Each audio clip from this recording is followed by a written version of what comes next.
Welcome to Totally Integrated Instrumentation.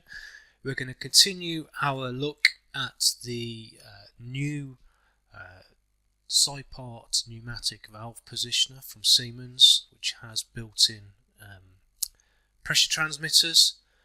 And in my previous videos I connected directly to the instrument with a Hart modem, but now I'm going to integrate the same device into my PCS7 project. So I'm on PCS7 version 9 service pack 2, and on that I have an ET200 SP, so this is a safe area or zone 2 IO, and my SIPART PS2 is sat in a safe area also.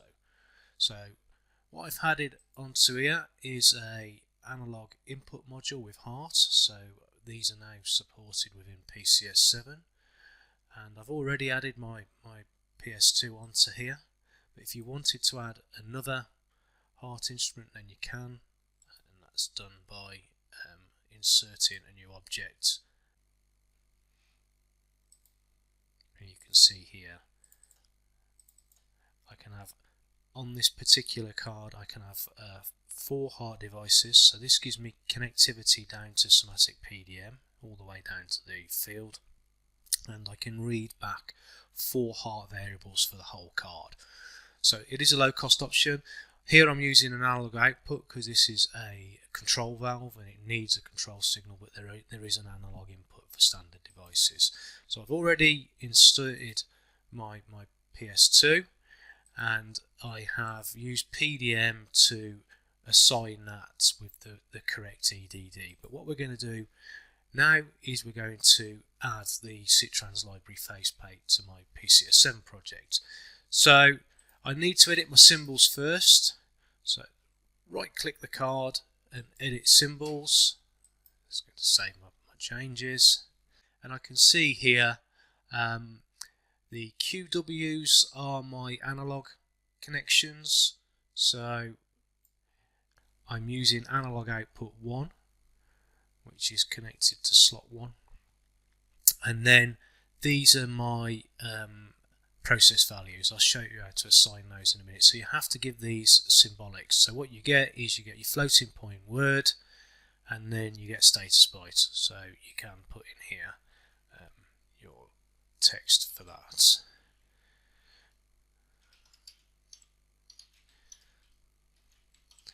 Okay, and fill that in and apply. So it makes it easier to reference it when you use a CFC. So that's the first thing. How do I assign my Hart variables? So there's 2 things we need to do. So if we open up the properties of this card, and then you'll see here Hart variables, and this is where it gets a little bit confusing because it refers to it as channel 0 but slot 1. Okay, but if you have a look through here, you've got 1, 2 and 3 also, so that refers to 1, 2, 3, 4. So sorry about that. But here you have your primary variable, secondary variable, TV and QV for whatever I've got connected to channel 0 slot 1. So that's the first thing. Another nice feature with the new PS2 is we can configure our Hart variables, and you couldn't do that on the previous versions. It was fixed. So we'll have a look at what we can do. So when you open up PDM, under setup you'll see dynamic variable mapping, and under here the standard is pretty much fixed. The PV is your set point, and then the other 3 values I can set to whatever I want. So control deviation is 1, but then if we have a look at this last one, so we have the pressure coming into the valve positioner, and then if you've got a double acting, you've got your 2 pressures out. Well, we've only got a single acting. You've got your status, your digital inputs. I could put temperature on there. So once I have that, I do a compile and a download. So I've got that into my hardware, and then I have to add the library. So I want to add it to this flow rig demo screen on PCS7. So if I open my library, And there we have the SITRANS Library version 10, and under here you can see all of the different options, and there's the PS2 with Hart. So I'm going to put that into my project. Once I've got this open, I need to make my symbolic connections. So you can see here my readback, so that is the actual position of the valve. So that is a Hart process value. So if I click on interconnection address and then I set that up as FlowRig PS2 readback Hart. So this is an analog output from the automation station, which is an analog input into my PS2, and it's a manipulated variable or the set point. So again, right click, and I need to interconnect that. There's two on this, so you need to be careful because one of them will be a double word or a real point, and the other one's going to be a word. But it should pick the words because it's clever enough to realise what you're trying to map. So there's my PS2 set point analog. So those are the two main bits that you need to make this work. There's also an acyclic read, which is standard on all of the SITRANS library faceplates. So we need to put an address in here, and this is the analog address. So if we go back to our hardware screen, under symbolic addresses, so if we have a look under there, you'll see here the FlowRig output is QW536, so that's the address that I need to put in for my acyclic read write, so you can see that there. And it's not symbolic, so you actually have to type that in. Double click the ladder, and then you can see that is -1, and we can put in there 536. So you can also, once you've done that, you can also map in the digitals if you want to. So these are digital inputs, so you can bring those back. I'm going to delete those because I'm not using them.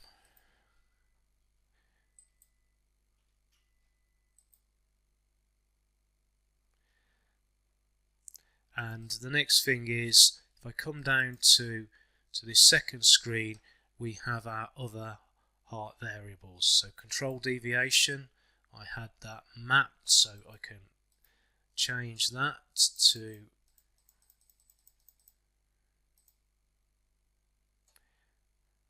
that's my FlowRig deviation.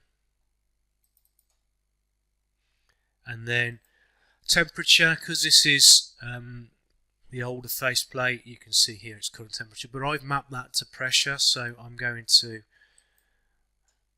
bring my pressure into my faceplate.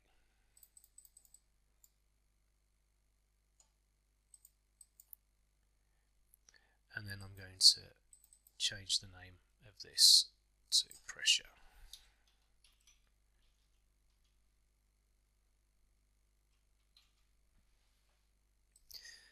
So once you've done that, we do a compile and a download. Once I've compiled and downloaded, I can do a quick check on my blocks by putting it into test mode, and I can see here my readback value coming back. And again, you can reference that to the display on the PS2, or you can use PDM to prove that value.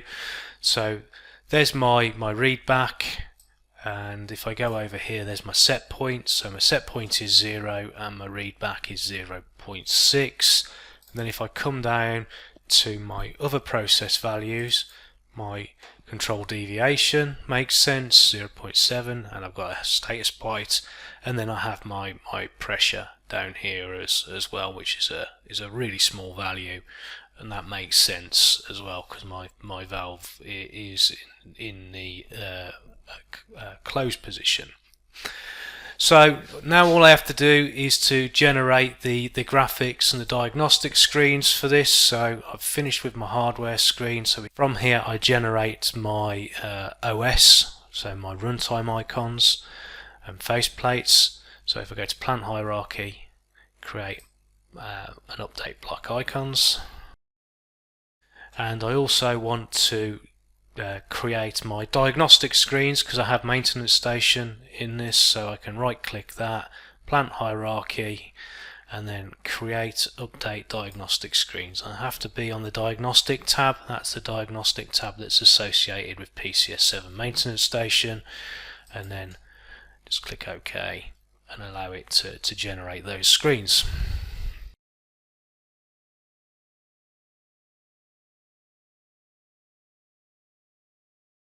Once it's generated my block icons, I then need to compile my OS. Right click that and compile.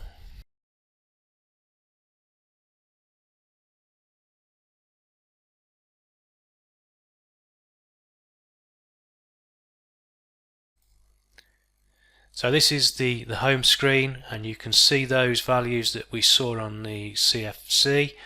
I'm going to change my manipulated variable here to 100%, and what you'll see is the pressure changing, the readback changing, and we might have a slight lag on the control deviation as it starts moving up the range. So there we can see our readback, and our pressure now is 6.2 bar. What we can also do via this faceplate, it's all in manual at the moment, but I can put that in automatic. A real nice thing is I can just send it an open and a close command, and it's still using the internal PID within the SIPART PS2 to control that, and I still get all of my diagnostics. Another nice feature, you can have this face block just purely for analog. So if you've got a PS2 with analog no Hart, then with a feedback output, so we can add that, and then you can use this monitoring. What we're saying here, if it doesn't get to its set point within 3 seconds, then there's an issue, and this valve actually moves slower than that. So I'm going to set that, and then if I go back to my control screen and try moving it the full range,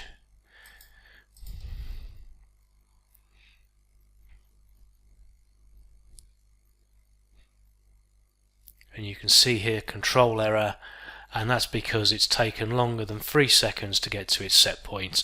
So that's a nice simple diagnostic that you get with that faceplate. So to be honest, I'm going to turn that off because it's a nuisance for me in the demo room because I'm always changing things.